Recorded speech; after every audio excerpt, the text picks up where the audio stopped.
I'm blessed to be here to share with you all on my journey and what's been on my heart as we continue on the series on evangelism. Last week, Den shared on L for Love, and I believe next week it's Pastor Steve with I for Influence. Now, this week, we're sort of breaking convention. We won't be following the letters, but we're staying on the topic of evangelism. And I apologize in advance if I am a bit nervous, stuttering a bit, or don't speak loud enough because, I'm pretty nervous. But at the same time, I have to say that I'm blessed because this evangelism is about putting into practice what we've learned in the Bible through the sermons and having an overflow in our daily lives. So I thank you for this opportunity as well, and I wish it on someone else next time. Just move. So John 13:34-35, this is a verse that Den shared last week. A new command I give you, love one another as I have loved you, so you must love one another. By this everyone will know that you are my disciples, if you love one another. It should be straightforward. If we display to each other the sort of love, the sort of treatment that God has bestowed on us, people will recognize us as followers of Christ. Unfortunately, this isn't as easy as it sounds. And immediately when Dan shared this verse last week, I thought of the Christmas geese story. Can you go to the next slide? Sorry. Now, I first heard this when I was a child, probably a visiting pastor, or maybe it was one of those internet email chain letters that sometimes you find annoying to receive. But I apologize to anyone if they've heard it before, because I'm probably going to butcher it. For those who haven't heard it, here's the super abridged version. So there was a non-Christian man and who was married to a Christian wife. And one snowy Christmas Eve, she invites him to church, and as is the standard, he turns her down, flat out refuses.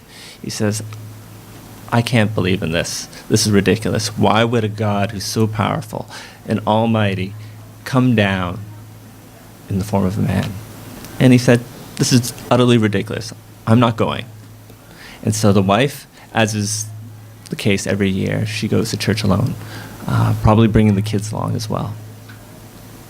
And so he stays at home, probably curls up in front of a fireplace, reading a book. And meanwhile, shortly after the wife leaves, the storm gets much worse. The wind starts picking up, the snow falls down heavily, and the wind howls, and shortly after, he hears a big thump on the window, and then a second thump. And he's wondering what's going on. So he opens the door, peers outside, and what does he find? He finds a flock of wild geese trapped on his farm, trapped by the storm. And they're flying blindly and crashing into things and falling in the snow. And he takes pity on them. He decides if he doesn't do anything, they're going to freeze to death. They're going to die. So he puts on his boots, puts on his winter jacket, and he goes to the barn and opens it up. And he waits there, hoping that the geese will notice. But he realizes shortly after, they're not changing their behavior. They're still wandering around. They're still blind. They're still bumping into things. And so he starts gesturing, running around, shouting, and he only manages to scare them. And suddenly he realizes, hey, this isn't going to work. They're not going to follow me. So he comes up with a bright idea. He decides to go into the barn, grab one of his own domesticated geese, and he brings it out. He runs past the flock of wild geese, lets it go, and that domesticated goose flies back past them because it knows where it's warm, it knows where it's safe, it knows where it's fed, and it runs and flies back into the barn, and the flock of wild geese follow it in. Now, as a child, I was thinking something completely different. I was thinking, wow, jackpot, this farmer made it big. But that's besides the point. The point of the story was that farmer, at that moment, he realized that we, like the geese, were all blind. We were heading towards eternal damnation. We needed saving. And so God had to become a man in order to lead the blind, in order to lead us to safety. Now, I'm not bringing this up because people haven't heard the Christmas story. Most people here have. I'm bringing this up because most people, when they hear the story, they start relating themselves to the man. And I think that's a symptom of how the church is developed. We get comfortable where we are. We get comfortable in a place, these four walls help shield us from what's outside. We get comfortable and we start thinking that we're separate from the people we're trying to minister, as if we're some higher thing than a geese, than a wild goose. That's unfortunately the mentality that's infiltrated a lot of the church. There was a survey a few years back, and there's actually been a number of surveys, and they found that the number one thing that people outside the church think of the church is that we're judgmental. And one study found that it was 78, another study found that it was 90%, which is shocking considering we're trying to be a people that love, that demonstrate love. In fact, we're called in the story to be more like the domesticated goose, chosen to lead the others, the wild geese, to safety, to eternal life. We're no different from them. We're perhaps chosen a bit earlier. We're a bit luckier. Perhaps we've fed a bit more on the bread of life, but we're no different from them. We're no different from the people we're trying to reach. And as soon as we lose that ability to relate to them, as soon as we lose that ability to be like them and think that we're better, we lose the ability to minister to them, to influence them. So Philippians 2:5-7 says this: in your relationships with one another, have the same mindset as Christ Jesus, who being in very nature God, did not consider equality with God something to be used to his own advantage. Rather, he made himself nothing by taking the very nature of a servant, being made in human likeness. So God Almighty, God the most powerful, God all-knowing, he lowered himself as a man, and not just as any man, not a rich man, but someone who's born in a manger and who served among the poorest of the poor and the most marginalized among us. And yet we find it hard to lower ourselves. We find it hard. A lot of times we say, oh, that person's not worth it, but he is. He's the same as one of us. Just as God was patient with us, we need to be patient with them. And we're no better. We're no different from them. The second point I want to make is that Christian love and evangelism, it's about action. 1 John 3:18 says this: dear children, let us not love with words or speech, both actions and in truth. If we just open the newspaper, if we read about a tragedy happening in another part of the world, maybe it's a war, maybe it's some medical event that happened, and we just take pity on them, we just feel bad and do nothing, that's not Christian love. Christian love requires action. Christian love requires us to go out and do something. Now, I'm not sure why Ebson asked me to preach today, but I think perhaps it might be because he thought I had a lot to share about what I do on a regular basis. I'm in the elderly care industry. I'm not sure how many of you are familiar with what I do, but I spent a number of years living with my grandparents here in Hong Kong. And actually about 10 years ago, a bit over 10 years ago, my grandfather, who we don't know just how much he believes, had a stroke, and he's been in a coma since then. My grandmother was a Christian, but during this time she was angry with God. She was angry at the suffering that my grandfather had to go through. And she for the first number of years, she went to the hospital every day. So she witnessed firsthand just the suffering he was going through as he was in a coma. And she did that until her health deteriorated, and she passed away a couple of years ago. But when we said goodbye to her, said goodbye to my grandmother, we had a sense of peace. We had a sense of comfort because we knew where she was going, that she was going to be with God. And so there's an element of comfort there, whereas with my grandfather, although he started asking a few more questions before, just a couple of weeks before the stroke, we still have a sense of fear there. So this evangelism really is something about saving souls, saving lives. And so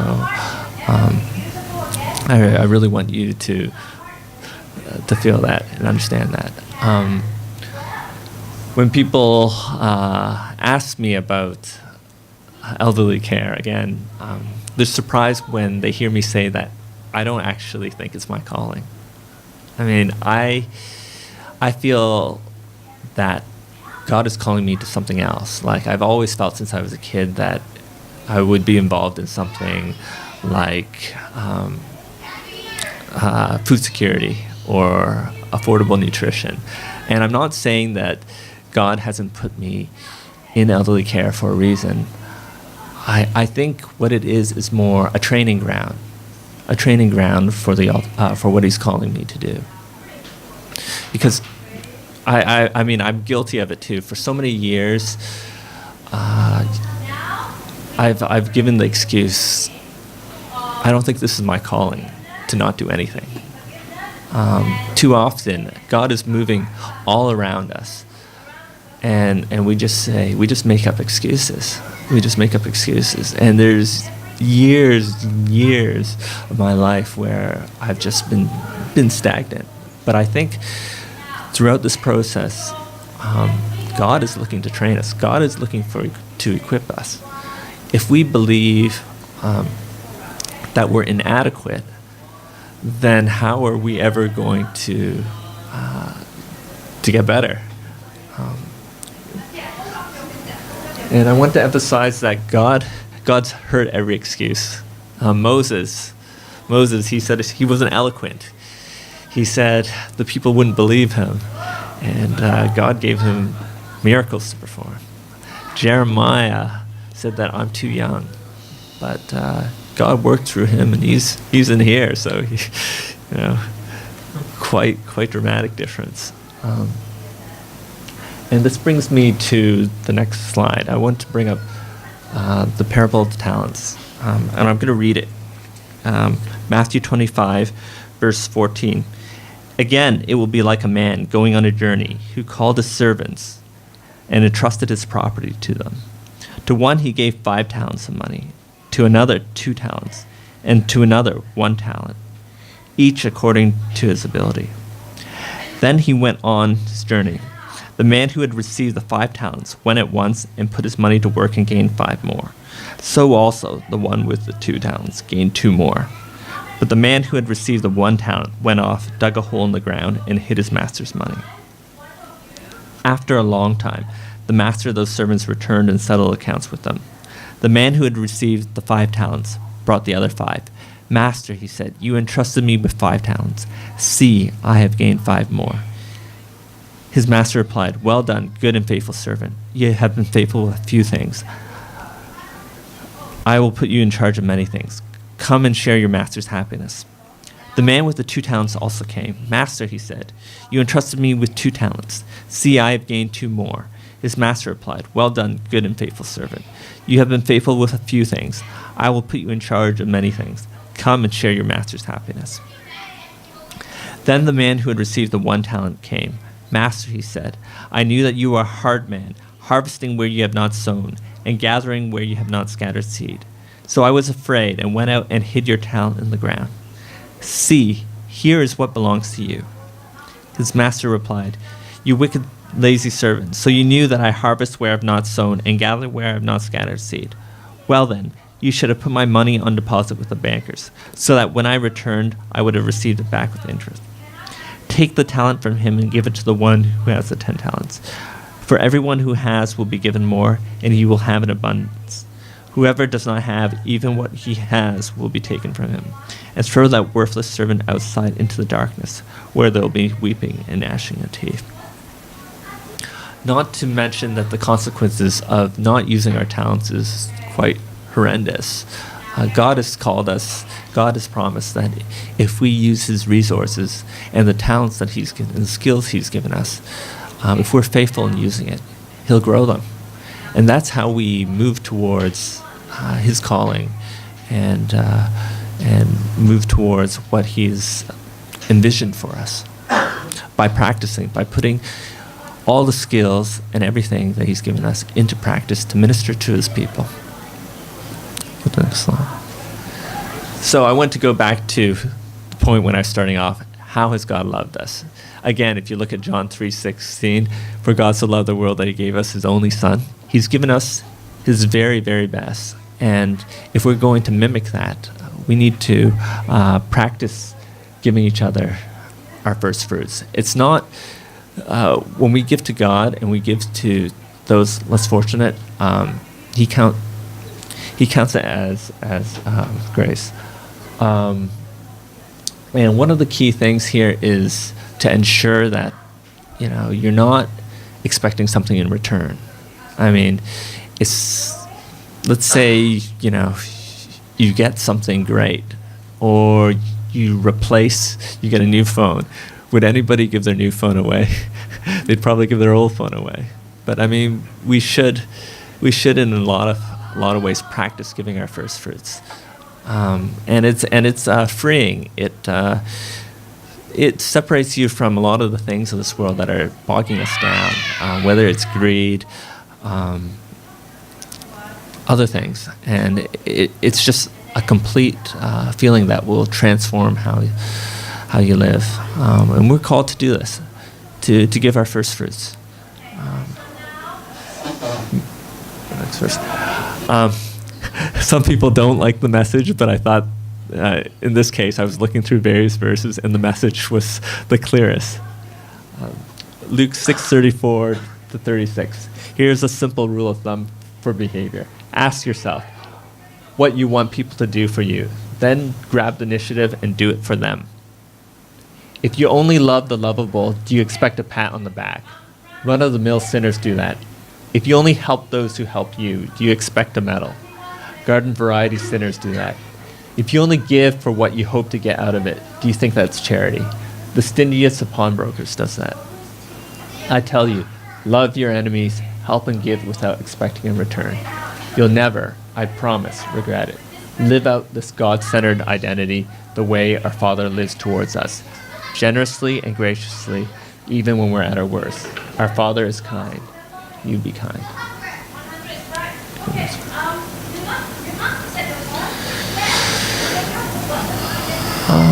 And this brings us to our last point. Love is patience. And we should also be patient with our evangelism. This comes from Colossians 4:5-6. Conduct yourselves with wisdom towards outsiders, making the most of the opportunity. Let your speech always be with grace, as though seasoned with salt, so that you will know how you should respond to each person. The key to this is each person. We actually have to listen. We actually have to take time to understand. There's no cookie-cutter formula to evangelism. I mean, sometimes it happens en masse, but that's because God is moved. God is speaking to each person personally. If we want to minister to one another, we really have to take the time to hear what they have to say, hear where they're coming from. And one of the rules of thumb is to listen 90% and speak 10%. Generally speaking, I'm more on the quiet side, so I'm okay speaking 10%. But listening and hearing are somewhat different. I might hear 90%, but only listen to half of it. So I admit that's something that I have to work on. I'm just summarizing everything because I don't know how else to close a sermon. The first point was to be humble. We're no different from those who are trying to serve. And in fact, I think we have to go out of our way to appear even more loving because of the, I would say, reputation that we've had. The second is that love and evangelism requires action. God is moving all around us, and a lot of times, again, we ignore it, or we're not attentive to it, or sometimes we try and create our own plans, which, as opposed to aligning ourselves with what God is already doing. And we should use this as sort of join with Him to practice, because that's what we're called to do. That's what He'll be using that and to grow us into our vision, into His vision, and into really His promise. And 3, we should practice giving our first fruits. Actually, if they don't respond favorably, or I'm not saying favorably. If they flat out refuse, don't push it. But even if people are not grateful, that's actually more of an opportunity for you to give more, to give again. Because actually, if someone treats you badly and you bless them, that's actually something, from my experience, which I found actually opens hearts, softens them, because it's completely counterintuitive. If someone treats you badly, you blessing them is something that's really from God. So, last, be patient, because evangelism takes time. Generally, as soon as you share your testimony, people don't come to Christ right away. It might be really because of the work of someone else previously who shared their testimony. It's a process. So don't be discouraged when people don't come to Christ right away. Be patient and continue praying and continue trying. Thank you. Thank you, Samuel. Thank you for those words. We were praying, and I was praying in India for God's providence of His words for us, for this church. And that we have just started this church last year on 17th September, and it has just been a few months for us as running as a church right now and getting into the rhythm of church. But more so, we are here because God has called us to be a family, that really resonates, that shows the love of God, that helps people to understand what the love of God is really is in the reality.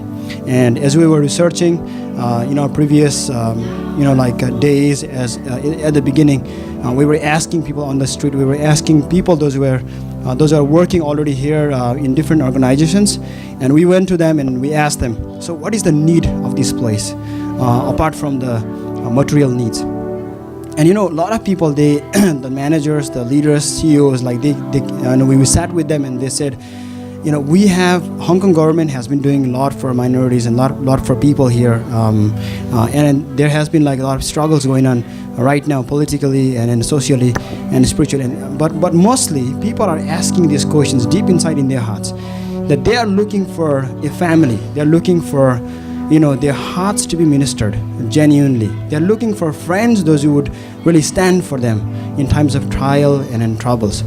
And mostly people are looking for a home, a family. And those were the words that we were hearing, and I was writing it down even as we were praying for this church. And right in that in that context, this church, God brings us, and God is developing us as to become a church that He wants us to become. I really want to echo what Samuel was saying, that our first fruits, that God has given His first fruits, His Son, to us. Not because we can be, we can call ourselves Christians, yes, but more so to give our lives for others, right? So to sacrifice our lives for others, especially, in such as this city, God has called us to reach out to them. And for the first quarter, we've been talking about evangelism precisely because, sharing good news to someone who do not really know about Jesus Christ, right? Why? Because God has called us to do that, and God has empowered, God has given us power to do that. Sometimes we feel tired and timid and weary, but then God reminds us to do that because His plan and His purpose is bigger than our plans. I went to India, and then I could not just stop sharing about this, my recent testimony with you guys. In my family, we grew up.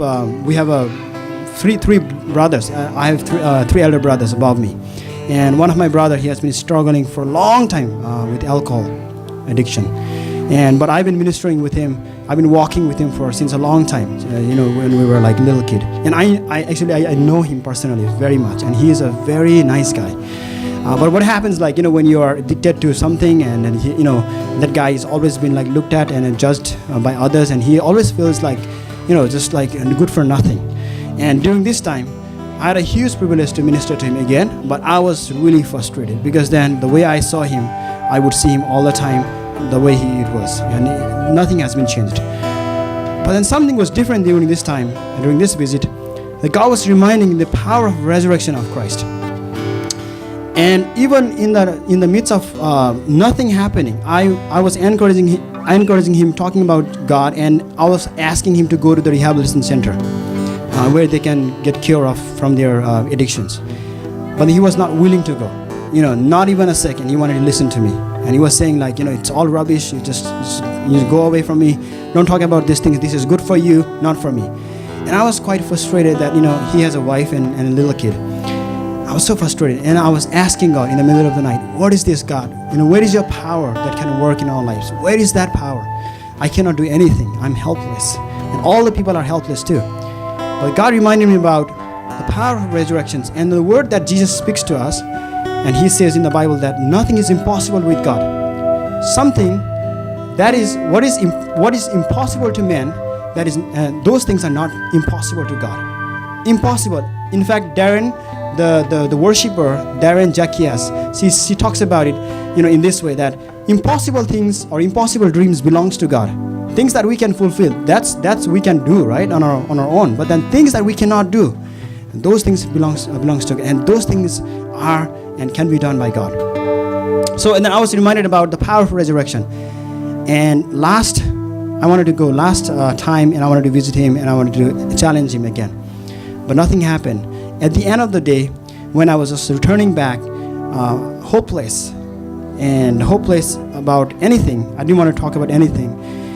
The last time I saw him, and then he was sitting on the road. We were walking, and he was helping me with some works, and then he just stood there and he sat there, and kind of like he was wanting me to say something. And the last time, God was reminding me, just for the last time, God was saying, just go and tell him about the gospel and about the love of God.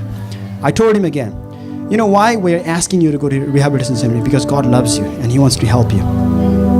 In that moment, he just stood up and said, kind of like this help word stands in my now. It just clicks in my mind. I can understand what you are saying. All along, I've been fighting so hard, but I need help. And then there at that moment, I just hurried up and I said, you want to go right now? And then he said, yes, I want to go to the rehabilitation center right now. I want to go right now. Before I change my mind, I want to go right now. And then I quickly took my father's car, and then I just drove him all the way to the rehabilitation center, and I dropped him there. And the wives and mothers were astounded, and they were surprised. What's going on? What's going on? And then they were kind of in tears, because then they wanted to say goodbye and those kind of things. And I said, right now, we just have to we have to pray for our brother right now. He has decided to go to the rehabilitation center. He wants to be there for 4 months and 6 months. That was a big step that he took, just right in that place. And after a long hurl and struggles, one thing that God reminded me while I was driving him to the rehabilitation center, and actually he was the one who was helping me to look for the route. Actually, I did not know where to go. Where is that rehabilitation center? He was the one who was helping me. It's there. Nothing happens like that. people have been dragged by 4 or 5 men, and they've been taken into the rehabilitation center that way. And nothing this, like has happened ever before in our village. But this happened because of the power of the resurrection of Jesus Christ. And it reminded me that God is still at work, as you were saying, and He is working in us. And I know there are a lot of struggles here in this community. Addiction is one of them. 80% and above, 80% there is this, people, especially young people, struggle with alcoholism here in this community. So a lot of the things that we are trying to pray that God would just bestow His hand over this place. I just took a little bit of time, and I just want to wrap it up with saying that God is here in this city working in our lives. And He's actually sending us, using our lives to impact those lives. And you and I, we are here. Maybe as the way Samuel was saying, maybe we are not gifted, right? Maybe we don't have that power of doing something, but yet God works, not because what we can do, but because what He can do through us and through our obedience, right? So let us just spend some time responding to the word that Samuel preached to us, and just receive it. I'm going to give this, take this into 2 stages. First, we want to reflect on the words that what God has for you right now in this time in this place for you. We just receive those things. And the second thing, we can ask God, Lord, would you just use me again for the city? Would you open my eyes? Would you use me in my family? Would you use me in the city? I want to be used by your power and strength. And God can do that. All right, let's just do that.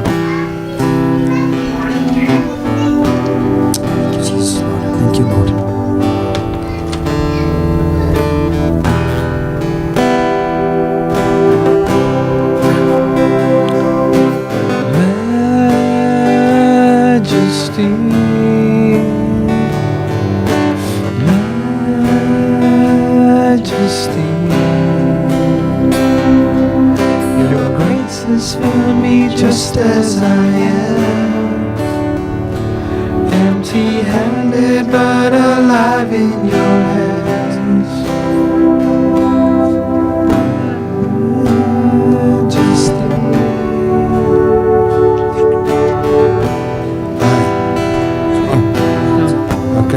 My name's Ron, as you'll know that I've met you folk.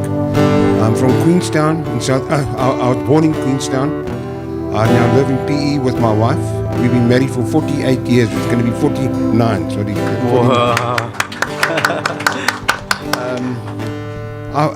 I was brought up in a family. My dad used to drink a lot, and it influenced me. And I was a good sportsman, and I used to spend my life going to cricket. I played a lot of cricket, and after cricket I went with the boys, and I used to drink and carry on. And I'm an alcoholic. But through the blood of Christ, I've been saved. For 40 years, I've not touched a drop of alcohol. Wow. Nothing at all. And it was through my wife who led me to our minister at that time. And through him, through Christ, I've been saved. And please, if I can help anybody at any time, I'm here. I'm not a man of many words, but I love God and I can speak to anybody. Thank you very much. Thank you. I've come all the way from South Africa. I've been here 2 days, and I'm very grateful that I can do that. Praise God. Thank you.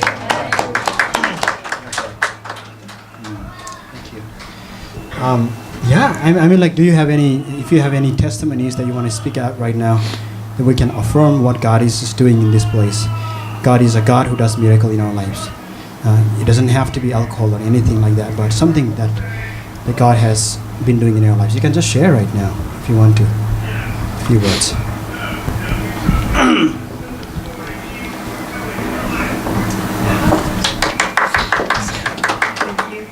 Jai Masi, everyone. Let me see. Jai Masi. My name is Renu, and I am from Nepal. I was born here, but went to school. I was raised in Pokhara. Anyway, so for the last 12 months, I was in Nepal. That's where I got baptized, in my hometown. One place I was avoiding so badly. In retrospect, it all makes sense. When you look back, it was all God's plan. Every people I met, as soon as I landed in Nepal, I was in the capital for 6 months, working in a Montessori, and I was in Pokhara for 6 months. And in Pokhara, where I got baptized, and beautiful community I met, and it was a beautiful thing you shared. Thank you for that. One thing that really spoke to me is also what you said, that it's not about what you can do, but what He can do through you. And that's true. I'm the only believer in my family. No one pushed me or forced me to go to church. It's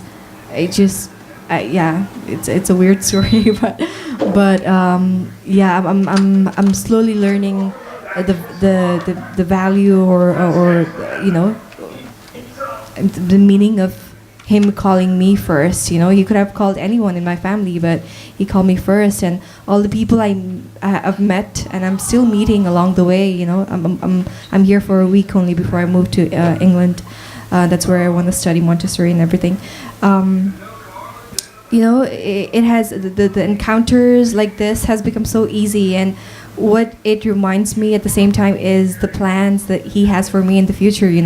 I'm sure it's beyond me, and it's something that I cannot even begin to think of. So I thank the Lord for that. I mean, I'm a new Christian, and this is my foundation. I'm meeting you guys and coming here. So thank you for being part of my foundation, and I thank you everyone who gathered here, and I thank the Lord for giving us our hearts to gather here every Sunday, and the kids especially. I work with little kids. I have heart for little kids, and it's amazing. Whenever I pray, I always put every Sunday teachers in my prayers, and I hope you do too. Hope you have a blessed day. Thank you. Oh, lovely. Thank you so much. Thank you. Thank you for taking that time. Anyone wants to share? This is the opportunity. Only in Hope for All Church we do it. Just give time to share testimonies all the time. So, yeah. I'm going to use this mic rather. Okay. Hi, so my name is Sue. I'm not good at listening and not good at seeing things and speaking things. So I felt like I had a calling about elderly service as well. So myself, I used to practice as a geriatric clinical pharmacist back in the UK, but not in Hong Kong. Moving back to Hong Kong was like, I felt like it was a plan, like because of people I met, and it was kind of like a calling coming back home. Then I realized that